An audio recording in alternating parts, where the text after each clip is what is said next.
artist and historian who's the lead curator at the brand new Museum of Broadway, as well as the author of the forthcoming book, The American Musical, which will be published by Routledge in 2023. Ben, thank you so much for joining us. Thank you for having me. Well, let's just start with the main question. Why a Museum of Broadway? What was the impetus for creating this place? And why do you think it's so important for people to understand the history of the theater? Well, why a Museum of Broadway? We don't currently have one. And this answers your second question as well, or second and third question, I should say. And that is, it is such an integral part of American life, American culture, American entertainment. Certainly for much of the early 20th century and prior to that, it was American entertainment.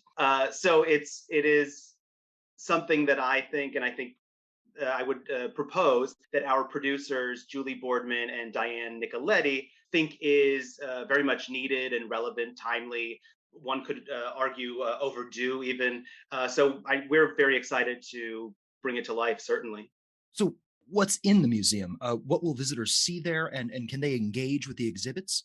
Absolutely, absolutely. Let me give you an overview of what the museum is, and then we can dive more deeply into that from there. Essentially, it is three components, or there are three overall components to the museum. And I will add, the museum is very much of the contemporary brand. So it is an immersive museum, it's experiential, and it is guided. So you will go through room to room, in one guided direction. So in terms of the three pieces of the museum, or three components, there is a map room, and that is essentially where you will begin the experience, and you will learn how the theater district, and see, in fact, how the theater district moves from downtown up to midtown over the course of a number of years. The second component is called the timeline, and I'm going to jump back to that because that's the largest component. And then the third component is the making of a Broadway show. And this is a room, it's being designed by David Rockwell.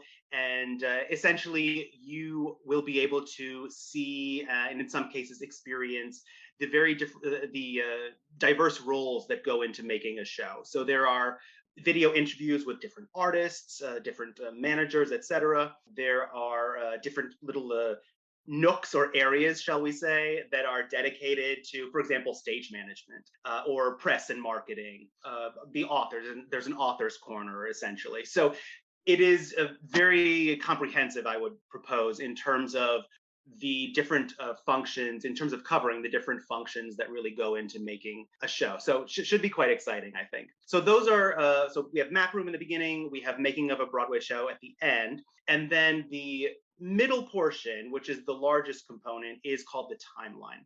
I'll just mention here that the museum is 3 floors. So you have the map room, which is one room. You have the making of a Broadway show, which is one room. And then basically you have roughly 2 floors, or almost 2 floors, that are the timeline. And this essentially takes visitors through the journey of Broadway, or this history of Broadway, starting in the 1700s and going all the way up to the present day. So the aim of the timeline, and this is the area with which I have been involved, is to really present a comprehensive, documented history. And so you will quite literally walk a timeline. So there is a timeline, and those are the walls that I've been involved with. And then along the way, you will stop off in a particular show. So if you think of the timeline being 1732, which is considered the first documented performance in New York, through present day, you'll stop off on the timeline in 13 places. So to give you an example, the first area, or the first wall of the timeline, is is 1732 through 1907. And then in 1907, you will enter the Ziegfeld Follies. And so that is the first full exhibit dedicated to a specific show. So that's the idea in terms of how the timeline operates. So from Ziegfeld Follies, there'll be a wall that is 1907 through 1927, and then you stop off in Showboat. And so you essentially immerse yourself in the world or the environment of Showboat, of Ziegfeld Follies. and there are a number of others along the way. So that's the overall shape of the museum. And I will say I'm exceptionally excited about it. And I think one of the things that I was really drawn to in the first place, because I will say the overall concept was very much in place before I got involved with it. Again, it's Julie and Diane who came up with this idea, and so they had the three pieces in place, and then I came into it officially in December of 2019. And one of the reasons I was so excited about the museum is that I think their concept is a really wonderful balance and blending of immersive, interactive elements and really substantive history. So I think it's quite a nice balance, as I say, and I was very excited to be able to create the timeline walls that walk us through this particular area. So yeah, that is the overall shape of the museum, but we can certainly dive more deeply into certain elements if there's if there are questions. Well, yeah, I think one thing, especially with regards to the timeline, Sure. this is something that we keep coming back to on the podcast in episode after episode, which is theater's this live event, right? It happens, it's over, and it's done. And it would seem like maybe a challenge for someone designing a museum of Broadway. How do you make visitors understand what it was like to be, you mentioned Showboat or the Ziegfeld Follies? How do you sort of allow visitors to re-experience that live event that happened, once a show ran, it closed, and then that was it? How do you bring them into that experience? Well, I think on the shows that you mentioned, I think there are two pieces. In terms of attempting to experience a show, because I would propose that someone who didn't experience Showboat in its original run is not going to experience Showboat as somebody sitting in the audience of the original run. However, what I think the immersive elements and the exhibits around the specific shows do is to bring one inside the world of that show. So you essentially are, you are not sitting in the theater watching the original production of Showboat. This is not possible. But well, in our current reality, it's not possible. I should say. Who knows what is to come? But you will enter the world essentially of that show, and so you will experience a taste of the environment and what the show was essentially, and also its place along the timeline. And something that goes to the second piece in creating the timeline. If I can just step back a second, because the timeline is a bit of an extension of my work more broadly. And I will add, my work specifically outside the museum, has been really focused on the American musical. And I do want to note that the Museum of Broadway is not just musicals. We cover plays. And in fact, I think what will be really exciting for folks is to discover, if they don't already know, to be fair, that Broadway was not always what it is today in terms of 41 theaters and primarily plays and musicals. And to that end, the timelines that I've created, and I want to just mention two designers with whom I worked, the timelines that I created in the early 20th century elements include nightclubs, which were very much a part of Broadway, includes vaudeville, includes burlesque. So it is comprehensive. And I mentioned two designers because I created the timelines, yes, but I did not execute them on my own. So I do want to mention the two graphic designers in the museum are Stephanie Badich and Julietta Tripoli, who helped to lay out and then detail prior to printing. So what I was mentioning, though, more broadly in terms of my work, is that my focus in terms of history is to be comprehensive, to be documented. It's very much an active history and a practical history. So for me, it's about this intersection of past, present, and future. Understanding the past so that we can see the possibilities it presents for us in the future. Us certainly being artists in particular, but then lay audience, theater goers as well, for reasons I'm about to explain. So in my approach to history, I have three components which are a central part of my work. brought more broadly, and then specifically what I brought to the museum, which will harken back to your question about experiencing these ephemeral pieces. So one of those elements is this idea of consciousness. And this speaks to, I think, what you're talking about in terms of how do we experience these shows?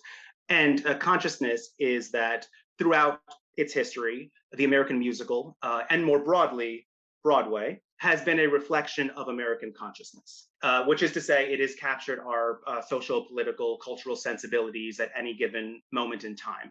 And so, one of the things that comes up in the timeline, or that the timeline presents, is context. So, I think part of what you're describing in terms of how do we understand the experience of that show or what that show was is context. And so I think that's what hopefully the timelines will provide, among other things, but is context. So to touch on the next two steps, because they involve context as well, one of those elements of context is the second thing that is involved in my work, or one of the themes throughout my work, and that is repositioning African American and female artists, or minority artists more broadly, into the central story. And this is not sort of shoehorning them in, because they were there in the first place. Unfortunately, over the years and through more traditional histories, they have either been overlooked or they've been segregated. And so they are very much a part of this central story. And so we have, so that is a theme throughout the museum. And these artists, their shows are incorporated into this central story. So it's not sort of, a segregated, separate exhibit. It is very much as one would have experienced it in the time.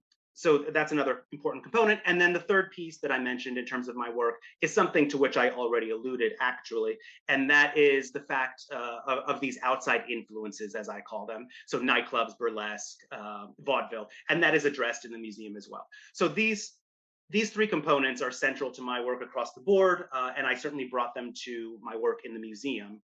And I think these are elements that speak to to your question specifically about how do we experience, or how do we understand these historical pieces, or these these shows, especially when we're in a museum, which is certainly the larger exhibits around specific shows are immersive. When we're talking about the timeline wall, it is two-dimensional. So it's a very tons of visuals, but it is a single piece show. So I think that that hopefully alludes or answers the question. And I will just add, actually, if I may, in terms of being comprehensive, the walls that I created have more than 750 historical assets in total.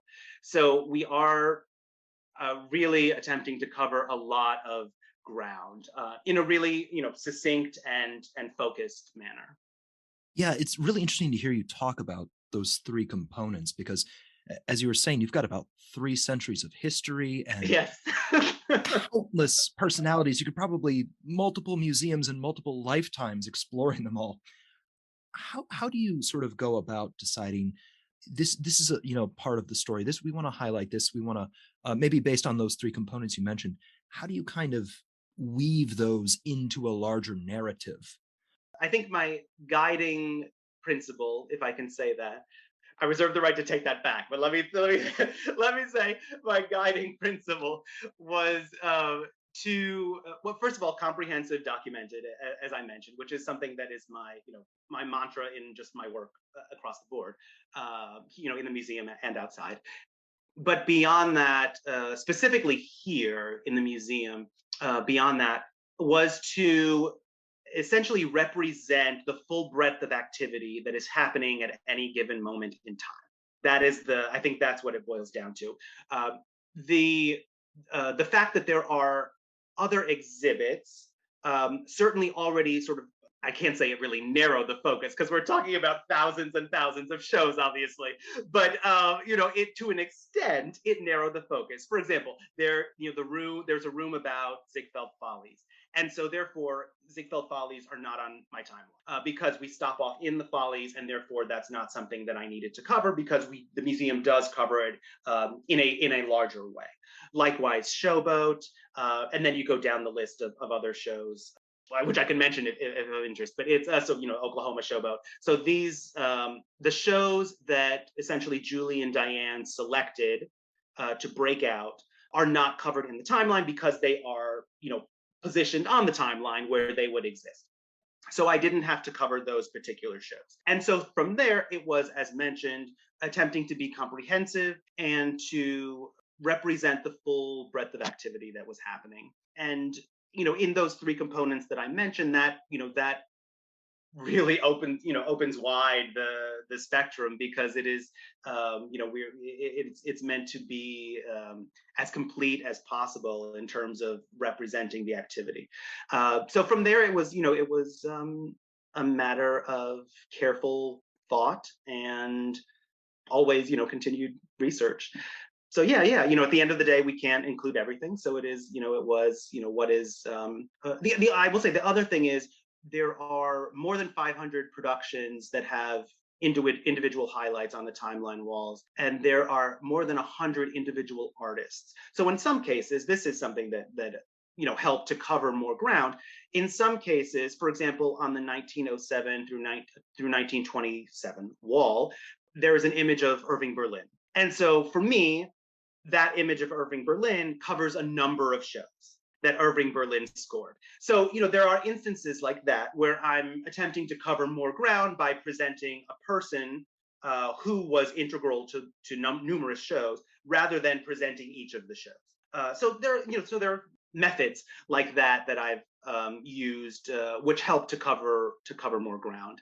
And the other thing is, going along with those themes that I was mentioning, there were instances where I focused on a particular person or subject matter or show that itself allowed us to cover ground, both touching on a theme, but also addressing certain shows. So it was trying to be creative to cover as much ground as possible in a succinct way, and I will add also a visually stimulating way, because the walls are, if the inspiration for the design is Mondrian, so that they're very visually stimulating. And so I will say, from an asset standpoint, it wasn't just the content or the item that was in the asset. The asset itself also had to complement visually what was happening. So it was an extra added challenge in terms of creating the specific exhibits. But those, I would say, there are the main things that went into creating the walls. I also really like, in mentioning your three components, the idea of repositioning artists, artists of color, women, people whose stories might maybe not get told as much in sort of traditional histories of Broadway. Could you explain, in terms of visiting the museum, what is that going to mean for what visitors might see, what they might learn? Sure. Well, as mentioned, the African American female minority artists are very much integrated into the central story. So we do have, so there is, for example, in the 1907, I go back to this wall, I don't know why, in the 1907 through 1927 wall, one will find Florence Mills, for example. If folks are not familiar with Florence Mills, she became a major star in the 1920s and died very young in the 1920s. African American, sorry, and of course female. So I just hit two with one. One will find Florence Mills, for example, on this particular wall. One will find a quote from Will Marion Cook, very well-respected African-American composer, early 20th century. One will find, actually in tandem with Will Marion Cook, I'll add as well, one will find a quote from Paul Whiteman with regard to jazz.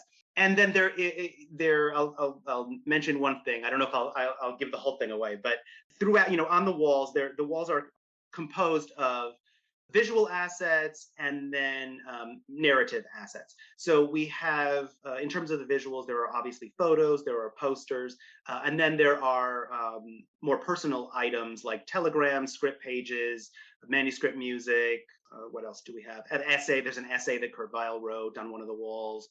So it is quite eclectic in terms of the assets that one can see. And then intermingled among these assets, on each wall, there's certainly a small copy block in which I am covering sort of the overview of what is happening here with specific examples. But in addition to that, there are what we call quote boxes, which I referenced, which would be the Paul Whiteman, a short quote from him, a short quote from Will Marion Cook. And there are there's another element that we call, or that I call, not officially, you won't see it in the museum, but between you and I, don't tell anyone. It's called a milestone box or a milestone moment. And these are little gold boxes that have a specific moment as opposed to the overview copy that I'm writing. And so, again, to your point about what will people see in the museum. On this particular wall, there's a milestone box under the musicals column about this composer named Alma Sanders, and a show that she worked on called Tangerine in 1921. And it was called, it was referred to or billed as a musical satire of the sexes. So I'll leave that at that. But that, in touching on Alma Saunders and in touching on Tangerine, we speak more broadly about social customs at the time in this particular box. And then on the play side of this particular wall, there's a box about Black plays emerging in the 1920s, or Black cast plays emerging in the 1920s, many written by white authors. And so that I'll leave that box at that without giving too much away. But so that would be an example of something that someone would see, and the story is traced throughout. So it's the attempt is to keep all of these balls in play throughout your journey through the museum. So I believe that I've done, and we've done a good job of that. I hope you and others who come through will feel the same. So yeah, and I will add that the milestone boxes that I just referenced, both of those have a sort of social element attached to it, and not all of them do. So there is very much a variety in terms of what is presented. So if you jump to the next wall, which is 27 through 43, there's actually a milestone box which leads us into Oklahoma. We all know Oklahoma is 1943, and so this is the wall that leads us into Oklahoma. And there is a milestone box on that wall, for example, about the integration of what was at the time called concert dance or ballet into the legitimate stage. And this, I think this is something that's often overlooked. People think of Agnes de Mille, and this is not to diminish or to lessen her credit at all, but people often think of Agnes de Mille and Oklahoma, and occasionally they think of George Balanchine and On Your Toes. And some of his other shows, to be fair. There's also Robert Alton and Pal Joey. I feel like he comes up less often, I would argue. Now, I'm not saying he should at all. He is very, very relevant. So, but beyond these individuals, there was actually this larger trend in concert dance moving to the legitimate stage, and so that is addressed in one of the milestone boxes on the 1927 wall. And so I point that out to say that there are several themes going on.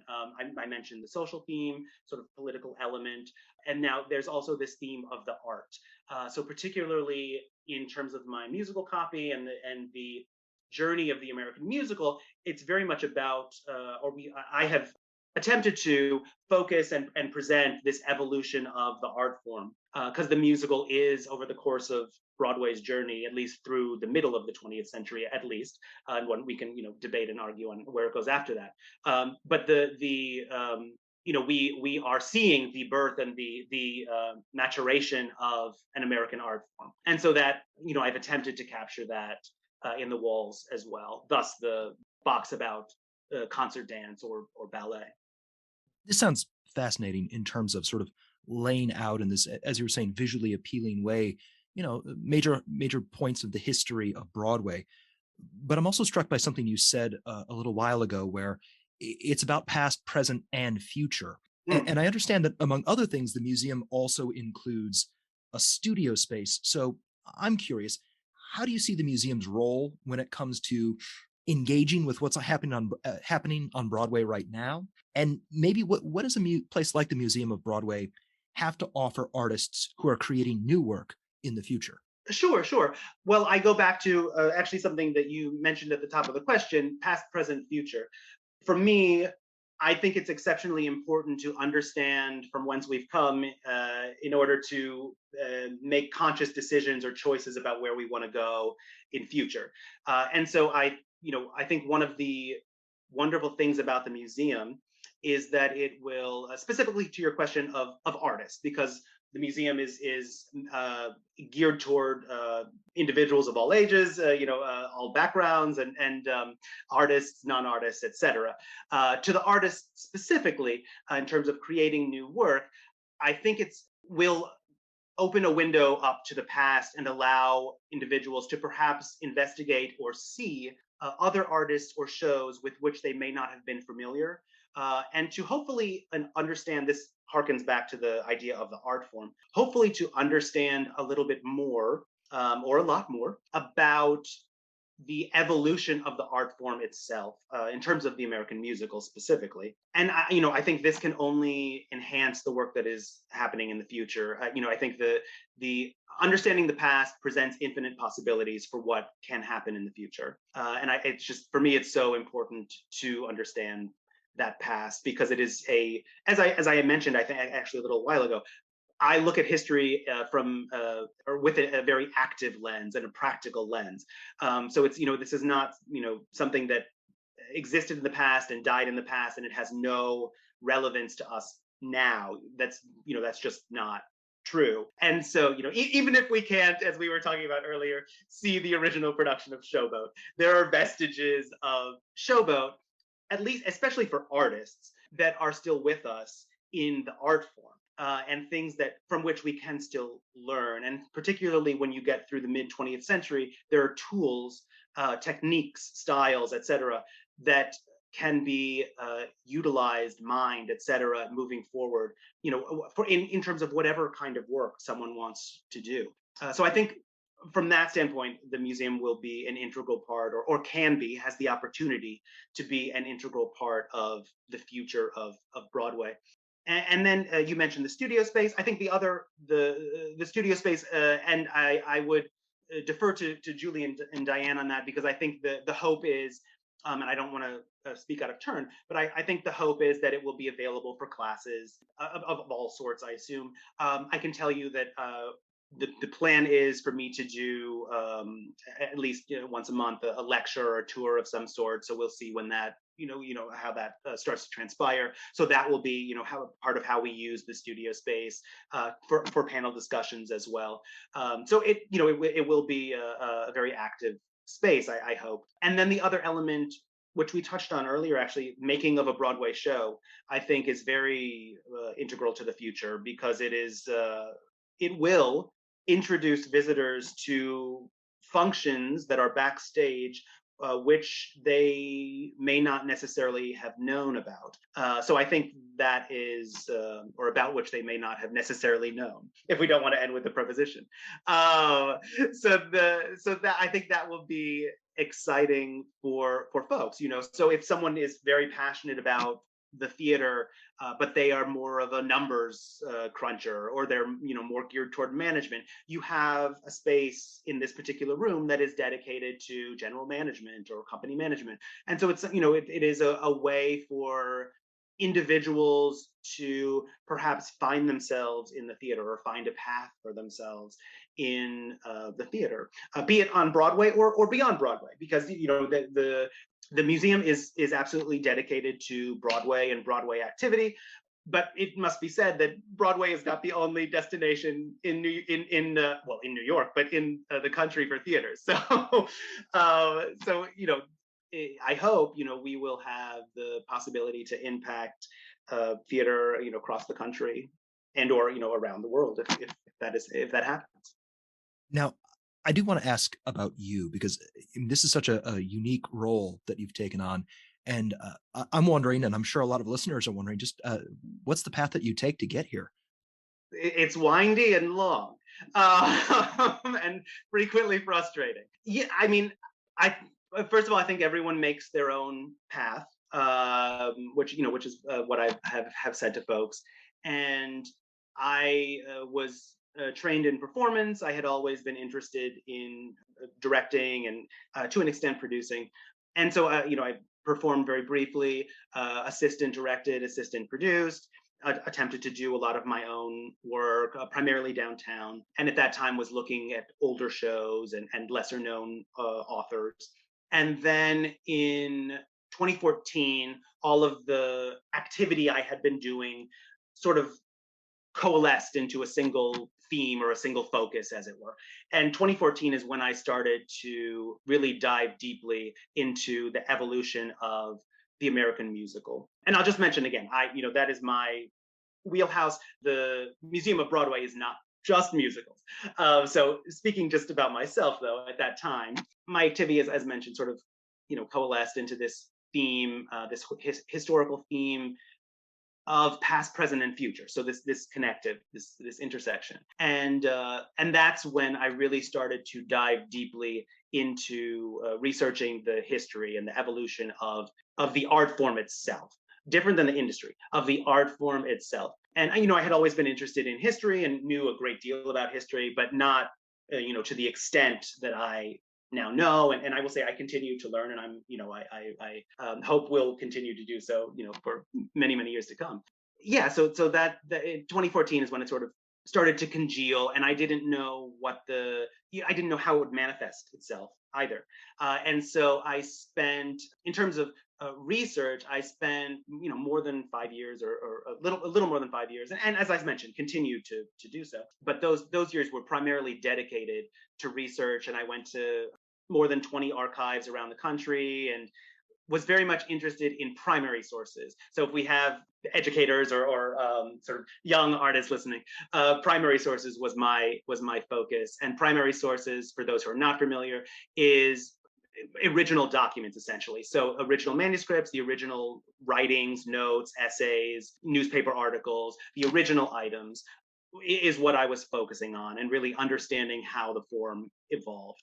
And then I'm just exceptionally grateful that the museum sort of came along. It was one of those fortuitous, magical things for me, because it didn't quite know how my work was going to manifest itself. There was a couple different things I was looking at, and attempting to do, I should say.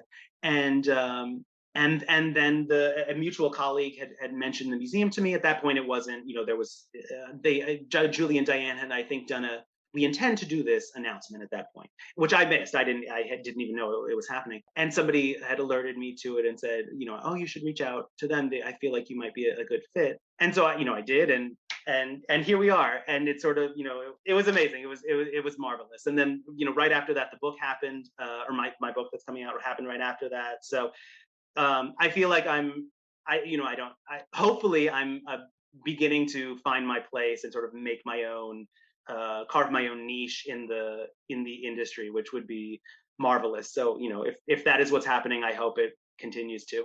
And yeah, that's the that's the bizarre path that I took.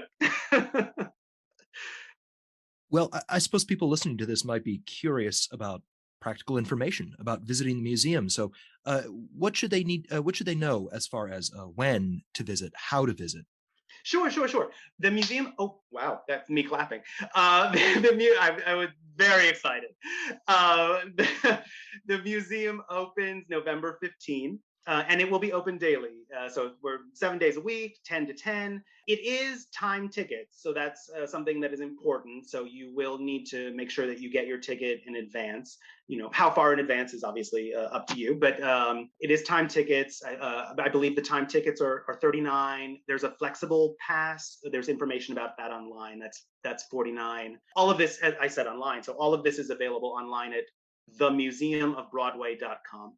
And there is a in the website. So make sure you type if you're planning to go to the website. Yeah. I think that there we're heading into winter, so there'll be there's a coat check, there are lockers, there's it's fully equipped, and should be quite exciting. We'll post additional links that will let you explore the new Museum of Broadway and learn more about how to visit it. We'll also provide information about Ben and his work. Ben, thank you so much for taking the time to introduce us to the Museum of Broadway. Thank you for having me. Hope to see you all there.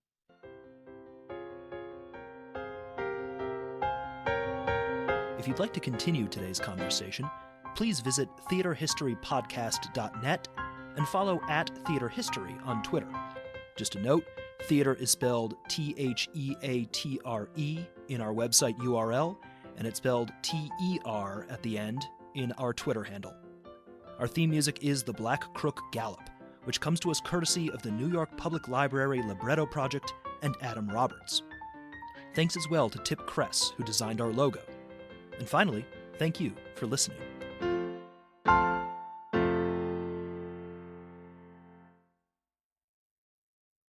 Was courtesy of the New York Public Library Libretto Project and Adam Roberts. Thanks as well to Tip Kress, who designed our logo. And finally, thank you for listening.